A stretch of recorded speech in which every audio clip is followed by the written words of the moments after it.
A rare sight in the inland Northwest caught on camera, and it happened twice in one day. 2 confirmed tornadoes touched down amid yesterday's storms. Look at that. That looks like a tornado is about to form. Toppling trailers, crushing cars, and destroying homes. Tonight, we're looking at the trail of damage left after one of the tornadoes touched down in Spokane Valley. It's very unexpected for us to come on a call or come to a scene of this type of magnitude.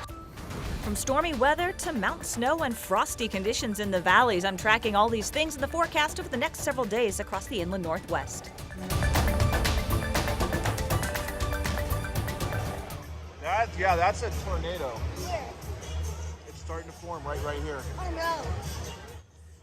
The National Weather Service confirmed 2 tornadoes formed during yesterday's storm, likely causing damage in Spokane Valley and in Airway Heights. Take a look. This is actually a view from Avista Stadium yesterday of it as it began. Good evening and thank you for joining us for KREM 2 News at 6. I'm Cody Proctor. That storm moved through our area yesterday and brought with it heavy rain, gusty winds, booming thunder, and lightning cracking the sky. And the first tornadoes that Spokane has seen in about 6 years, according to the National Weather Service.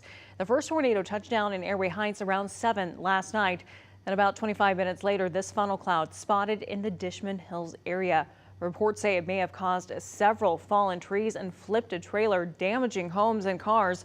Brian Stern captured this video of the funnel forming while he was actually with his children at Avista Stadium. He says he knew almost instantly it was a tornado forming. To see the real dark clouds and the real rotation of the clouds, you don't see that here. You just don't normally see the rotation, and that stands out immediately. You know exactly that's different. It felt like I was in danger. Yeah. It was a very, very scary experience. We've never been in one like that. The National Weather Service of Spokane says yes, it was a confirmed tornado. They've been out today assessing the damage and expect to have an official rating for the tornado in the coming days. In the meantime, you can see on this map right here from NWS, there were reports of downed trees and branches in Airway Heights where that tornado reportedly touched down. There was also storm damage near the Spokane airport. Flooding also reported in other parts of town. However, damage from the Spokane Valley tornado stayed concentrated to homes near the Dishman Hills area. The National Weather Service is continuing to connect reports of the tornado and this trailer that flipped on 4th and Fancher in Spokane Valley. KREM 2's Janelle Finch spoke to some of the community members who went through and that area that live there where that tornado in one Spokane Valley trailer park.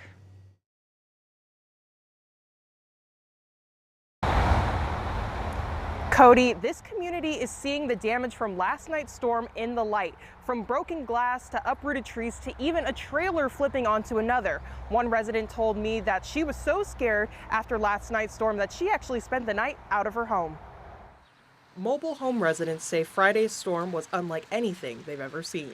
One thing to hear about tornadoes, but to have it at your doorstep is a whole nother thing.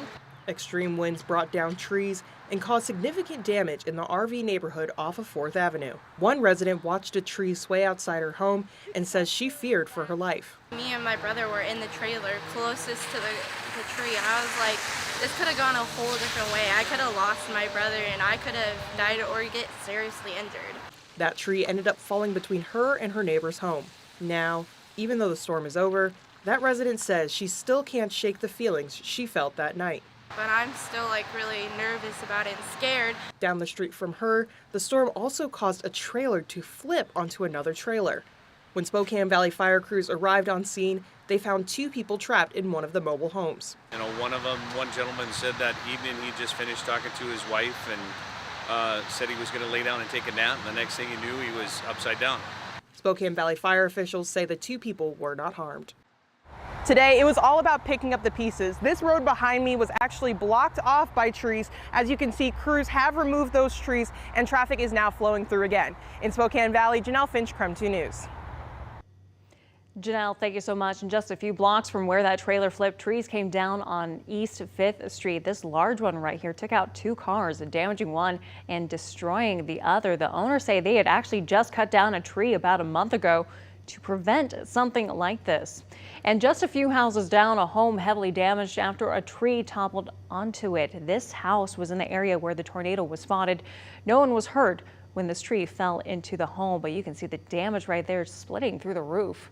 Now, meteorologist Michelle Bossa is going to be joining us right now because as we take a look at this, Michelle, this is pretty rare for us. Sometimes we see funnel clouds, but not tornadoes. So what's the difference? Can you explain? Yeah, so Washington state as a whole generally only sees about 2 tornadoes a year. That's for the entire state. So the fact that we saw 2 in the Spokane area in one day is certainly unusual. We see a lot more funnel clouds. What is the difference? A funnel cloud is a rotating column of air that does not reach the ground. So if you see one in the sky, it usually won't cause any damage. Once it reaches the ground, that rotation reaches the ground, it is considered a tornado. So fortunately, we don't see a lot of those. And even the ones that we do see are generally on the weak side, especially when you compare the ones that are often seen in the Midwest. Well, we had some unsettled weather today as well as we take a look at satellite and radar. We did have a lot of thunderstorm activity, even some pea-sized hail across the area. You can see the lightning kind of dying out as we move through the last couple of hours. Those storms pushed into the Idaho Panhandle. We still have a couple of hefty downpours, especially right now along Highway 2 just south of Deer Park. That continues to push to the east. Also, don't be surprised to see some gusty winds as these storms move through. Temperature-wise, of course, the area that saw the downpours saw some much cooler temperatures. Temperatures only in the 40s right now from Sandpoint into Deer Park and Coeur d'Alene. A little bit more sunshine in central Washington where temperatures are in the middle and upper 50s. But it is going to be pretty chilly over the next several days. In fact, we're looking at potential frost over the next several mornings. So if you have sensitive plants, bring those in. High temperatures tomorrow, not going to be terribly warm either, in the low 50s the next couple of days. And we do have the chance to see additional showers tomorrow afternoon for Mother's Day and on Monday as well.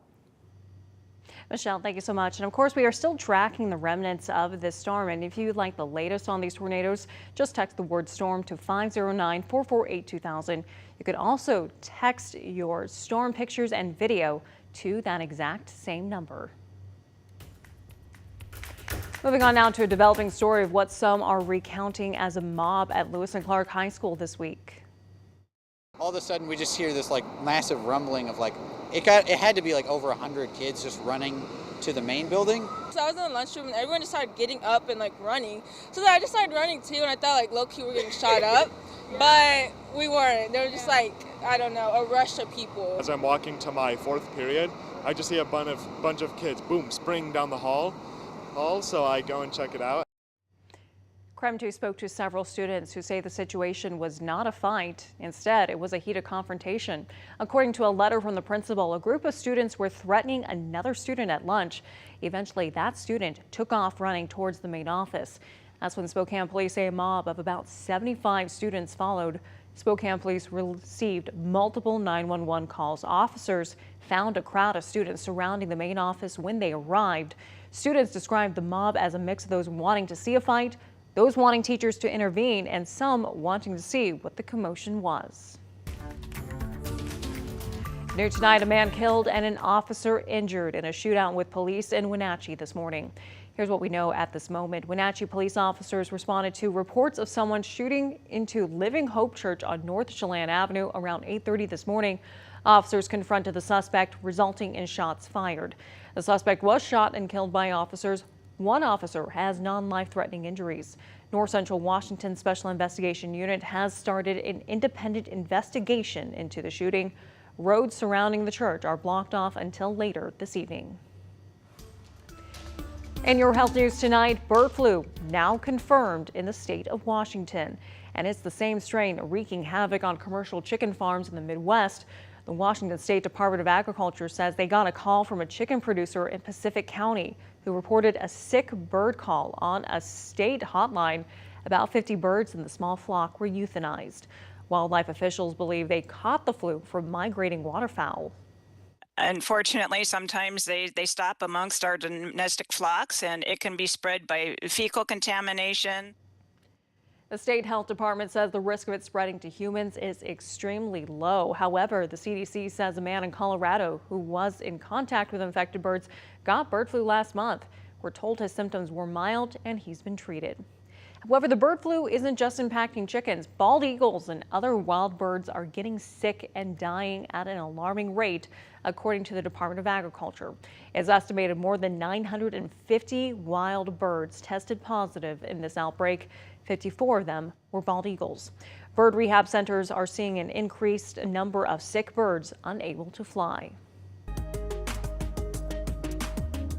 Idaho Attorney General Lawrence Wasden announced nearly $4 million in student debt relief. Wasden announced a settlement with one of the nation's largest student loan services. They'll provide student loan debt relief to more than 170 Idahoans.